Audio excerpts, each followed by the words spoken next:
You can't be serious, Lena. You know I deserve a share of that money.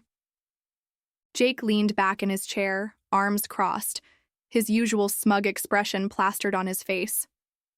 We sat in my lawyer's office, the tension thick in the air. The polished wooden desk between us felt like a battlefield, and I could feel my pulse in my ears. I had seen this look before. The same entitled arrogance he wore when he drained our joint bank account, the same self-assured smirk he had when he walked away from our marriage with everything he wanted. But this time, I wasn't the same woman he once controlled. The lawyer glanced at me before clearing his throat. "Mr. Sullivan," he said, adjusting his glasses, "you may want to reconsider your position before making demands." Jake let out a laugh, shaking his head as if this was all a joke. "Come on, man," he scoffed, turning back to me. "Lena, I was your husband for 5 years. I supported you. We built a life together. Legally, I'm entitled to part of your inheritance." I felt my stomach twist, a familiar wave of anger and exhaustion washing over me.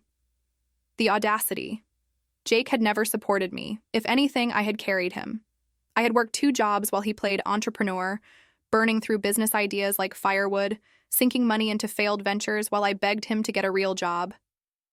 And when I finally had enough and left, he took half of everything I had. The house, the car, even the savings I had managed to scrape together. And now, here he was, sitting in a lawyer's office, thinking he could take the only thing I had left, my grandmother's inheritance. I swallowed hard, keeping my voice calm. "Jake, you have no claim to this money. We are divorced. You got what you wanted. This has nothing to do with you." Jake smirked. "That's where you're wrong. In our state, if an inheritance is received close enough to a marriage or divorce, a spouse," he emphasized the word, "can make a case for partial entitlement. And since we were only divorced last year..." He trailed off, eyes glinting with triumph. I felt my hands clench under the table, nails pressing into my palms. Of course, he had done his research. Not for our marriage, not for our future, but for what he could take. My lawyer sighed, pushing a stack of neatly arranged papers toward me. "Lena," he said, "before we get into legalities, I think it's time you see something. Something your grandmother left for you." Jake rolled his eyes, leaning forward lazily. "Oh, come on. Can we skip the sentimentality? Let's just talk numbers." My lawyer ignored him and handed me a sealed letter. My breath caught as I recognized the delicate handwriting on the envelope. My grandmother's. With shaky hands, I peeled open the letter, the scent of her familiar perfume still lingering on the paper. My heart ached, missing her more than I could bear. She had been my rock, my safe place, the only person who had ever truly seen me. I started reading. "My dearest Lena, if you are reading this, it means you are sitting across from a man who believes he is entitled to what I have left you.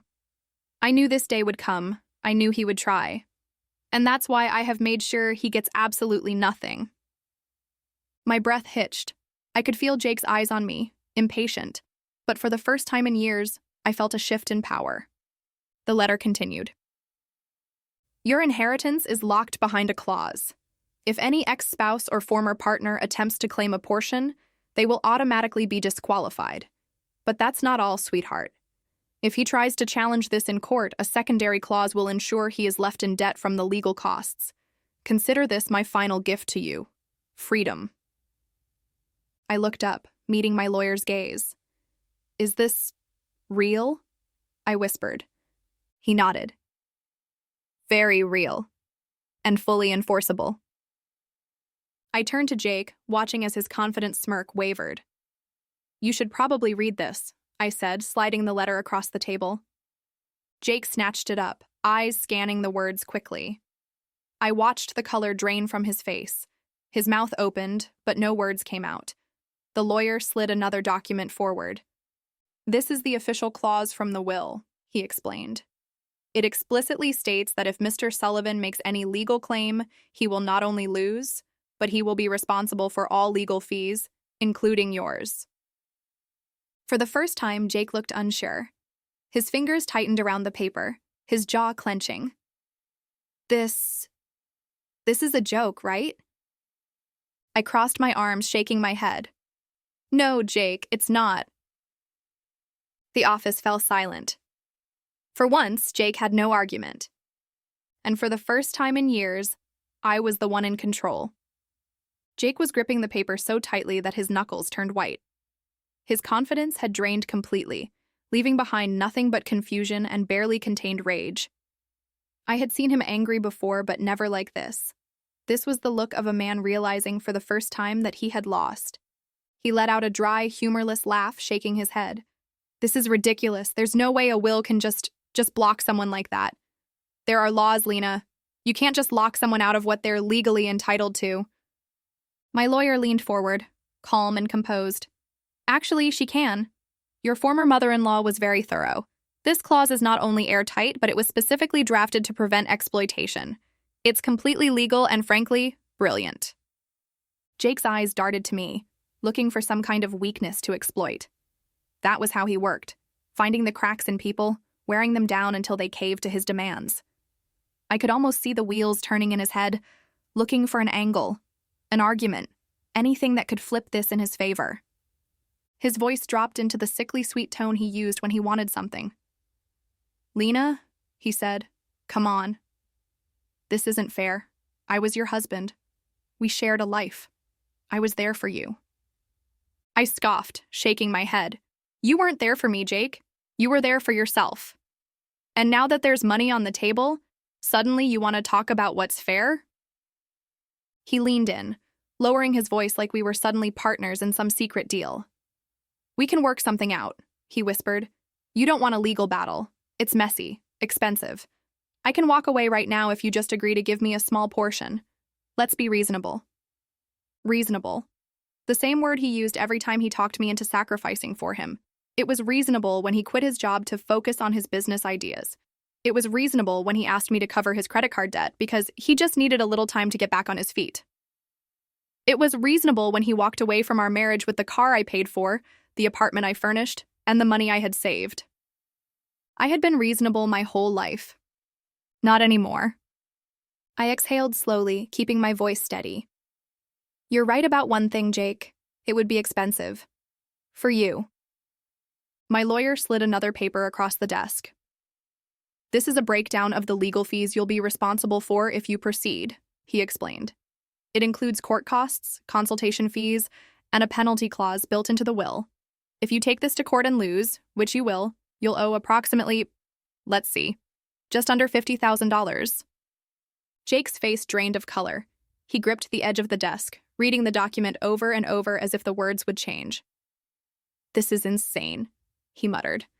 She can't do this. She did, I said, leaning back in my chair. For the first time in our relationship, past or present, Jake had nothing left to say. Jake's breathing had grown shallow, his fingers drumming anxiously against the desk. The smugness, the arrogance, the false bravado, gone.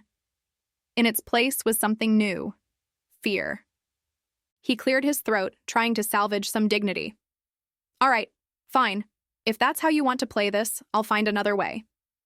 He shoved the papers back toward the lawyer and stood abruptly. I have other options. The lawyer didn't even blink. You really don't. Jake shot me one last glare before storming out, slamming the office door behind him. I expected to feel relieved, victorious even, but there was still a knot in my stomach. I knew Jake well enough to know he wouldn't go down quietly. And I was right. That night, my phone buzzed nonstop. Calls, texts, voicemails, each one nastier than the last. Voicemail number 1. Lena, we need to talk. Be an adult about this. Voicemail number 4. You seriously think you're gonna win? You think money makes you better than me? Voicemail number 9. You'll regret this. You'll see. I blocked his number. But he didn't stop there. The next morning, I woke up to a flurry of messages from mutual acquaintances. Jake had started a smear campaign, telling people I was a greedy, heartless gold digger, that I had manipulated my dying grandmother into cutting him out, that I was destroying him out of spite. At first, it stung, the idea that people might believe him, that they would see me as the villain, not the victim. But then, something strange happened. People didn't believe him because they knew him. Friends who had seen how he treated me, family members who knew the truth, they started shutting him down. Didn't you drain her bank account after the divorce? You literally never worked a stable job. Bro, you just wanted the money. Stop embarrassing yourself. His own lies collapsed around him, and soon the messages stopped. And then, karma struck in a way even I hadn't expected. A week later, my lawyer called. "You're going to want to hear this," he said. "Jake made some interesting financial choices recently." As it turned out, Jake had been counting on this inheritance. His business, his big project, was failing, and he had taken out loans he couldn't pay back. With no inheritance money to save him, his creditors started circling. Within months, he had lost everything: his apartment, his car, his business. He called me one last time from a new number, but this time it wasn't angry. It was pathetic. "Lena, I messed up. I need a little help. Just to get back on my feet." I let his words hang in the air for a moment before answering. "No." Then I hung up. For years, Jake had drained me, controlled me, manipulated me into believing I owed him something, that I was nothing without him. But the truth? I was never free until I let him lose. The inheritance wasn't just money. It was a gift from my grandmother, her final way of protecting me from the man who had taken so much. I used the money wisely. I invested. I traveled. I built the life I had always dreamed of, but never allowed myself to have. And Jake? He was just a bitter memory, a ghost of my past mistakes. Sometimes people think revenge is about getting even, but it's not. The best revenge is thriving without them, watching them realize that their absence in your life only made you stronger, and I had never felt stronger in my life.